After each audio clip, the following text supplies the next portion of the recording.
భూకంపంతో తీవ్రంగా దెబ్బతిన్న మయన్మార్ను ఆదుకునేందుకు భారత్ సిద్ధంగా ఉందని ప్రధాని మోదీ హామీ ఇచ్చారు. బిమ్స్టెక్ సదస్సు సందర్భంగా థాయిలాండ్లో బర్మా సైనిక ప్రభుత్వ అధినేత జనరల్ మిన్ అంగ్ హ్లాయింగ్తో ప్రధాని భేటీ అయ్యారు. ఆ దేశాన్ని ఆదుకోవడానికి భారత్ అన్ని రకాల సహాయాలు అందిస్తోందని తెలిపారు. బ్యాంకాక్లో బిమ్స్టెక్ సదస్సు సందర్భంగా సీనియర్ జనరల్ మిన్ అంగ్ హ్లాయింగ్తో భేటీ అయ్యారు. భూకంపంలోని మృతి చెందిన బాధితులకు మరోసారి సంతాపం తెలిపారు.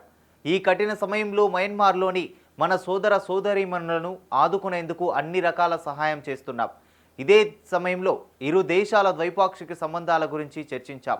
ముఖ్యంగా అనుసంధాన సామర్థ్యాల పెంపు, మౌలిక వసతుల అభివృద్ధి వంటివి చాలా అంశాలపై మాట్లాడుకున్నాం అని ప్రధాని ఎక్స్లో చేసిన పోస్టులో వెల్లడించారు. 2021లో మయన్మార్లో సైనిక తిరుగుబాటు తర్వాత తొలిసారి జనరల్ మిన్ అంగ్తో భారత ప్రధాని భేటీ కావడం ఇదే తొలిసారి. ఈ సందర్భంగా భారత సహాయానికి మయన్మార్ కృతజ్ఞతలు తెలిపింది. మయన్మార్ భూకంపంలో మృతి చెందిన వారి సంఖ్య నిన్ననే 3000 దాటేసింది. భారత్కు చెందిన ఎన్డీఆర్ఎఫ్ బృందాలు పెద్ద సంఖ్యలో ఆ దేశంలో సహాయక చర్యలు చేపట్టాయి. ఆ దళం డిప్యూటీ కమాండర్ కునాల్ తివారీ ఈ కార్యక్రమాలు పర్యవేక్షిస్తున్నారు.